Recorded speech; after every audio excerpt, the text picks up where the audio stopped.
What is up, and welcome to another TISM Talk, the show about autism and racing dirt bikes. That's me. I'm an autistic guy that races dirt bikes. Today, I want to talk about stereotypes when it comes to autism in motorsports. So basically, how autism is seen in the world of dirt bike racing or just in general motorsports. I personally have had people ask me, how can you do that? Isn't your thing like not being able to do loud noises? Which is kind of crazy because, everybody's different. But so there's definitely a stigmatism. There's not just in motorsports, but in just general life as well. People, when you tell them you're autistic, they'll say something like, I don't think so. Like, it's a bad thing. Like, they're like, or you don't seem autistic. I'm like, it's like, well, it's not a bad thing, so it's fine if I do, or it doesn't really matter if I seem like it or not. But today I want to talk about how those things may or may not exist. They might just be made up, and also in whether they are actually a positive or a negative when it comes to motorsports in general. I would say some of the more common stereotypes that I hear is like autistic people or people on the spectrum don't have good coordination. They can't handle stress very well, or they have difficulties with social interactions. And what's crazy is that these things can all be true, but everyone is an individual, so it's just like any other time human beings put people into a basket or a group. They're speaking for the collective when the individual they're so vastly different to one another. These stereotypes can be extremely limiting to a lot of people, whether the person might just not be educated or they're just educated in the wrong way. They might think, oh, my cousin or my student or my child or, a coach might see an autistic kid and think they have these things that make it so that they're not as good.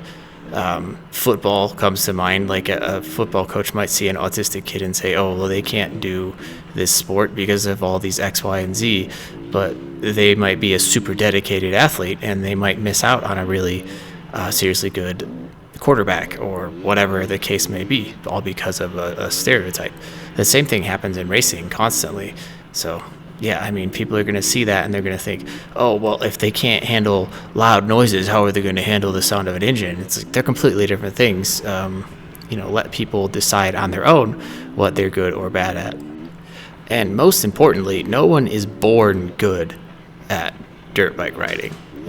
No one just knows how to do that when they're born. Now, people that start younger may seem like they were born to do it or born good at it, but that's not the case. They just started younger, therefore it's something they have more time on the bike. So, it doesn't matter if you're neurotypical or atypical. You're not born good at racing. That's just not a thing. It doesn't matter who you are. These misconceptions, they overlap. They kind of spill over from everyday life into motorsports. So if you put limits on somebody who is on the spectrum, then you're going to do that in everyday life as well as in motorsports. I think that motorsports are a really great way to break out of those limits, to break out of your comfort zone, and to really put together all the hard work you've done and to see results. It's really cool in that way. These stereotypes, every stereotype in the world is going to be hurtful and stupid, but a lot of the times the ones that get me are the ones where people say, well, you can't handle loud noises. Because I do. I wear Bose headphones sometimes when I'm in a stressful, loud situation. They'll be like, well, if you can't handle loud noises, how can you handle the sound of the engine? It's something that I have control over, and it's something that I don't really feel like I need to explain it to those people, but they want it to be explained to them, which is insane. But it doesn't. That sound is not an issue. An issue would be more along the lines of if someone were to take a really loud two-stroke engine and be shoving it in my face over and over again without me having control over it, that would be a problem. Because I kind of was diagnosed later in life, there's not like there aren't a whole lot of times where people underestimated me. A lot of the times they only saw the positive and they said, "Oh, Jacob, he works really hard. He's one of the hardest working people we know. He really is able to put down." And people had no idea that was a stereotype. Not a bad one. It's definitely a good one. And they couldn't understand that being autistic and being a really hard worker kind of go hand in hand. A lot of the times when we have a fixation, that is something that we are going to get good at or know a lot about without question. So I think a lot of the times if someone were to know I was autistic and just they would never guess what I do, if that makes any sense.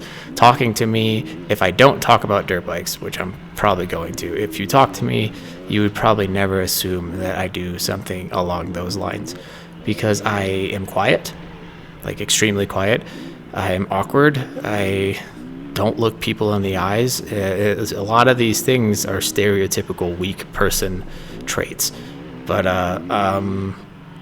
if you get to know me, you find that that's the exact opposite. Being quiet doesn't make me shy or bashful or timid. Being quiet doesn't mean any of those things. Not looking someone in the eye doesn't mean I'm too scared to look someone in their eyes. It's really uncomfortable for me, like really, really freaking uncomfortable.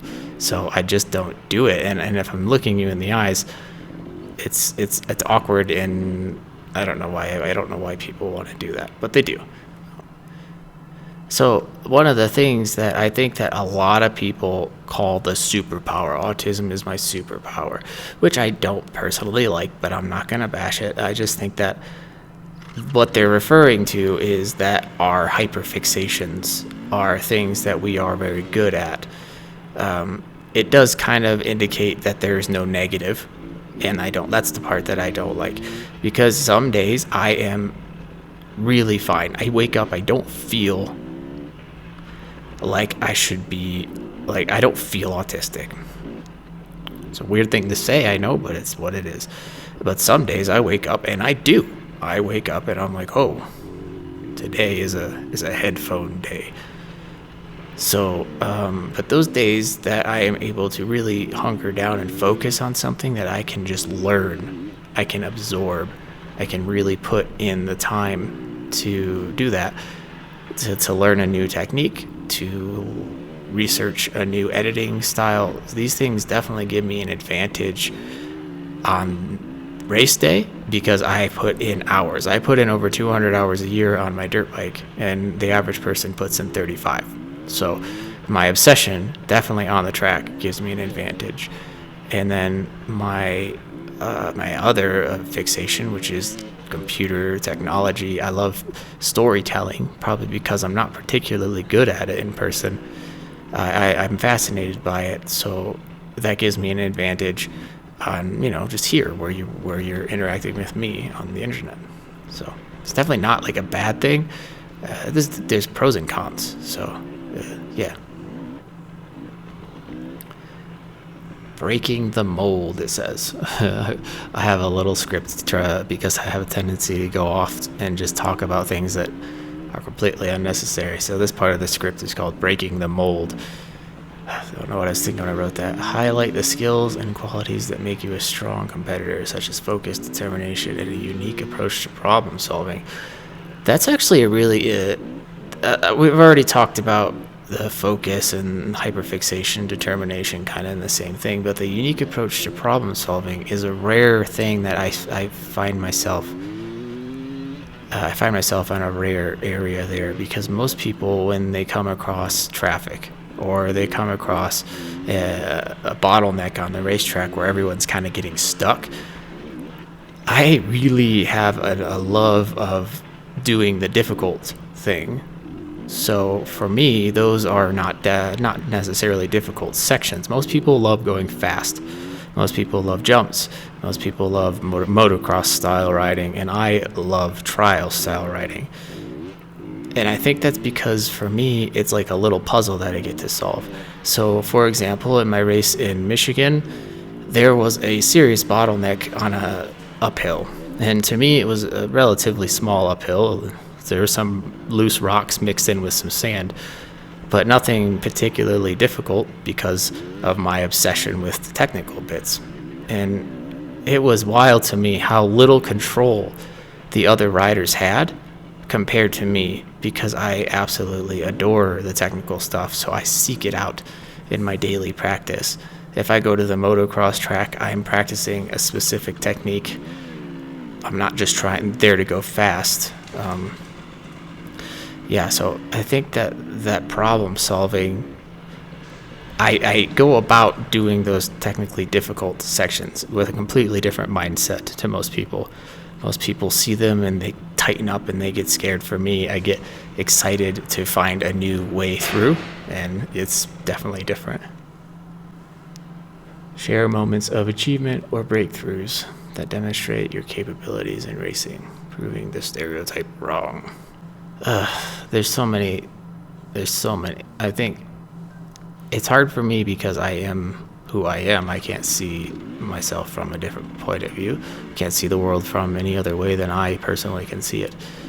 I think for a lot of people, just riding a dirt bike is impressive, but I don't think people really ever would have associated being on the podium, doing uncomfortable things.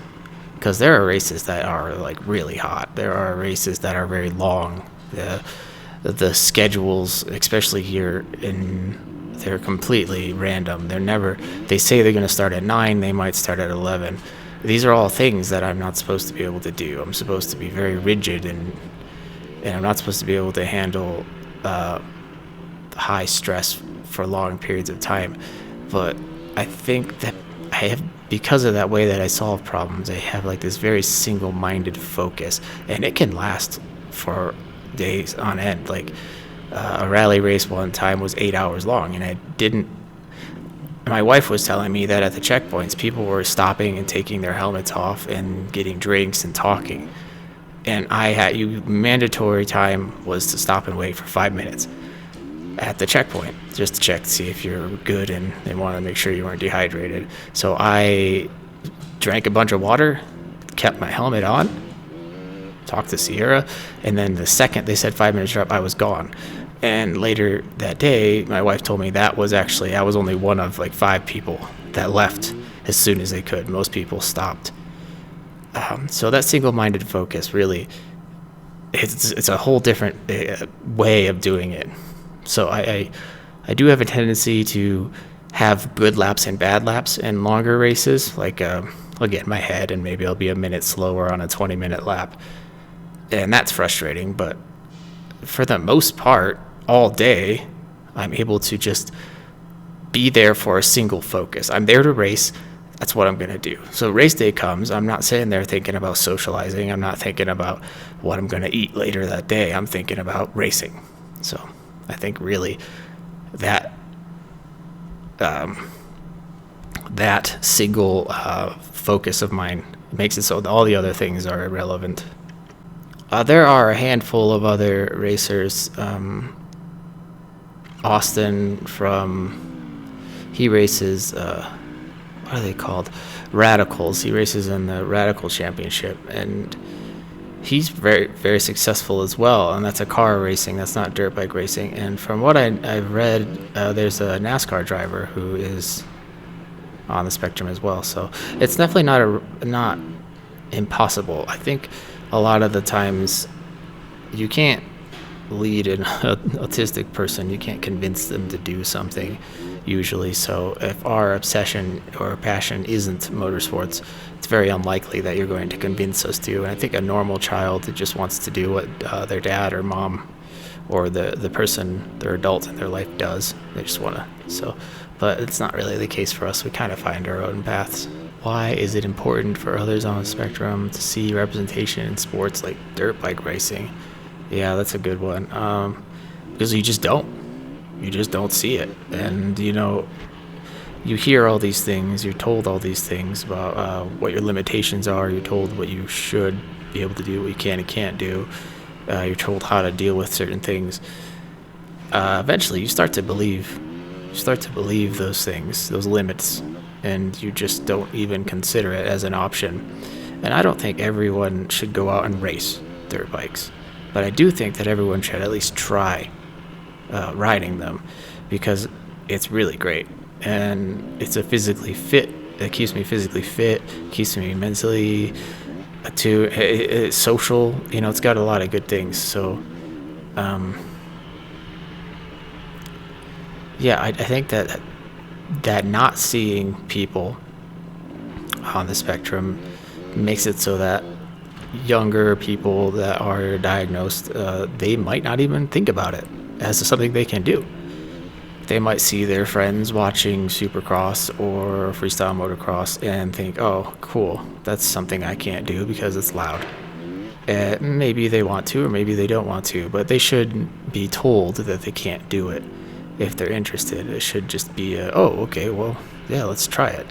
So I think that just having somebody there doesn't open the door for them, but it keeps a foot in the door.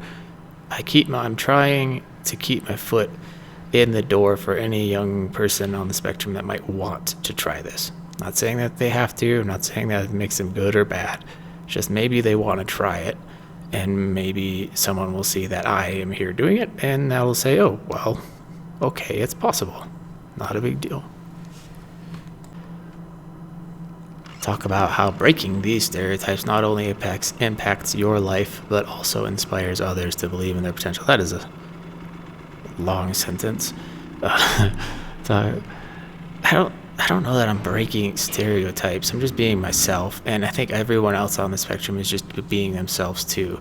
We're not trying to go out there and be different. Contrary to popular belief, that's one of the more frustrating things, is that it seems like the whole world's trying to tell me that I'm trying to be different, that I'm trying to be something, and I'm really not.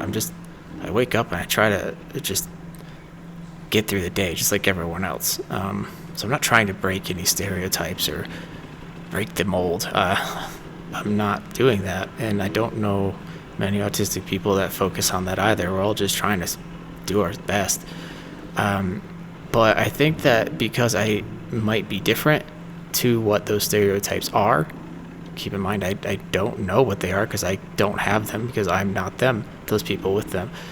But they might not know very much about autism, and then they know me. Okay, they're like, okay, this guy does these things and he's autistic, and maybe someone they know gets diagnosed, and instead of doom and gloom and oh my god, this is the worst thing ever, they're like, oh yeah, he's like Jacob, is this got that thing that Jacob has. Okay, that's not so bad, he's just a little bit awkward and quiet, but he can rip on a dirt bike, so that's cool.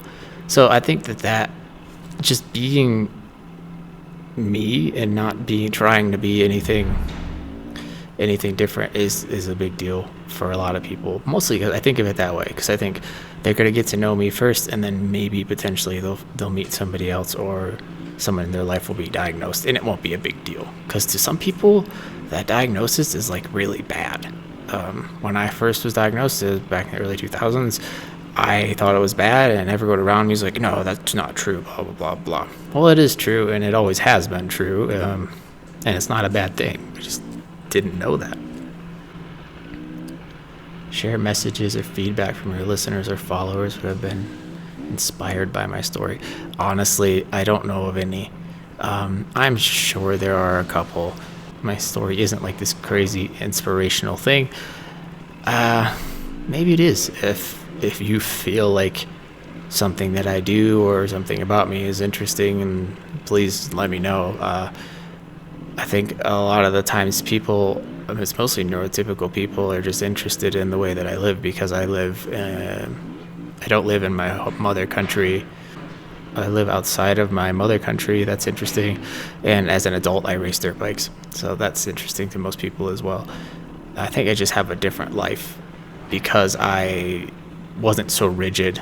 And when my wife said, hey, let's move, I was like, all right, yeah, sure, whatever. I had no plans after college. So yeah, I don't know if anybody's been inspired by my story, to be honest. And nobody's ever said those words to me. So Offer practical advice for those on the spectrum who might be facing similar misconceptions or doubts in their pursuits.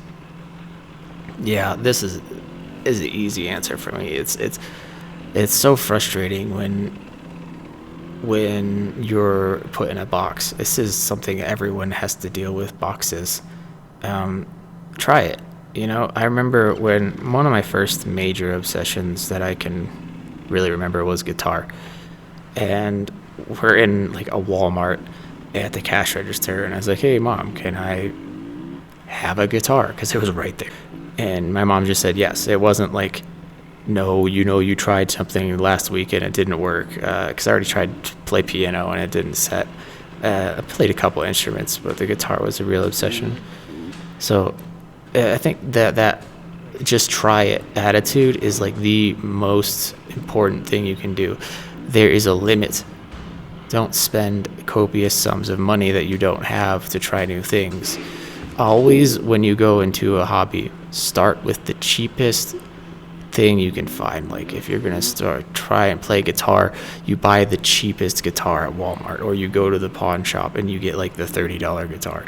Same deal with dirt bikes. If you're gonna start dirt bike riding, start with like the old Yamaha or Honda that is reliable but cheap, because this shotgun approach of finding your passion can be expensive if you're gonna go out and spend a ton of money every time. And I'm not gonna say you should upgrade quickly either. I rode cheap dirt bikes for about a year. Well, yeah, until I really figured out what I wanted to do. And it was only after a good amount of time that my wife and I made the decision to not get a new dirt bike. I didn't go to the dealership. We still bought a used one, but it was the right one. And that was a very big moment, because that was at that point we realized that the shotgun had hit something, dirt bike riding, and that was a big one for me, and this is going to stick. So that is when we pulled the trigger.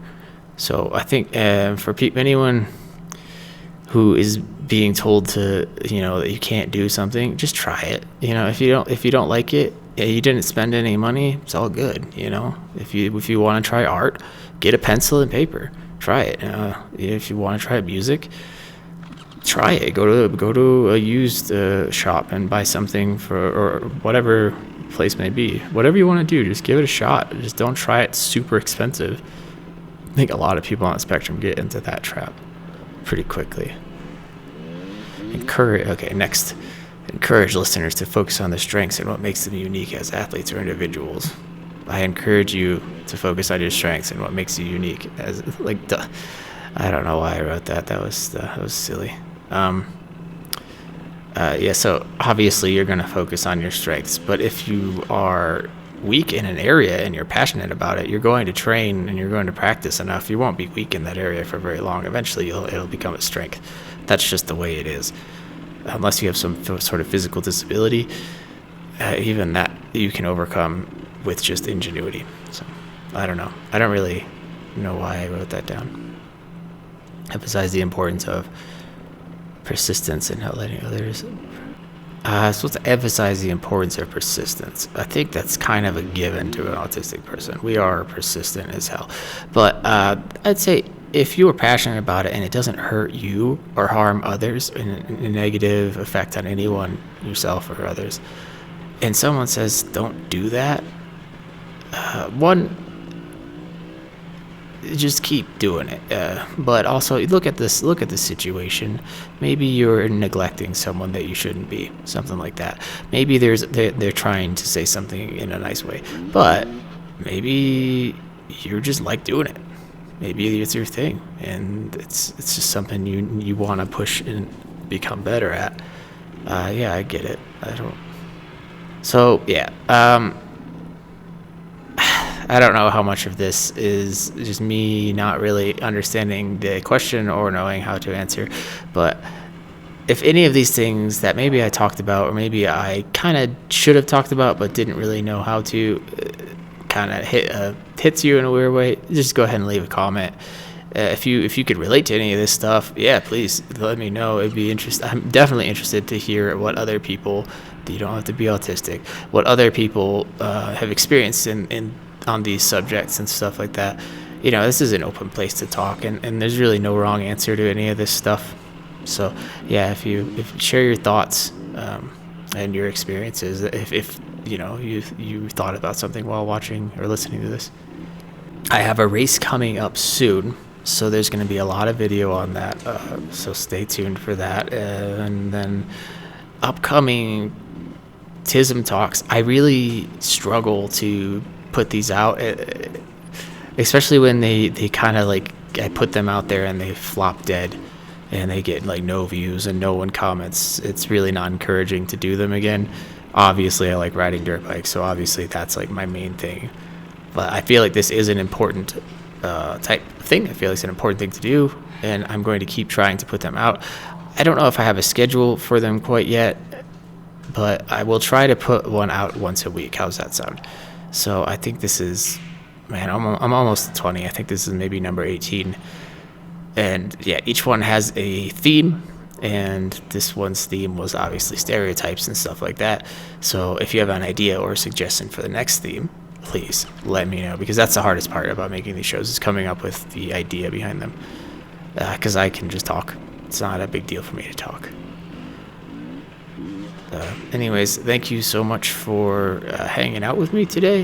And like I said before, leave a comment or anything like that if you want to talk. I'll catch you in the next one.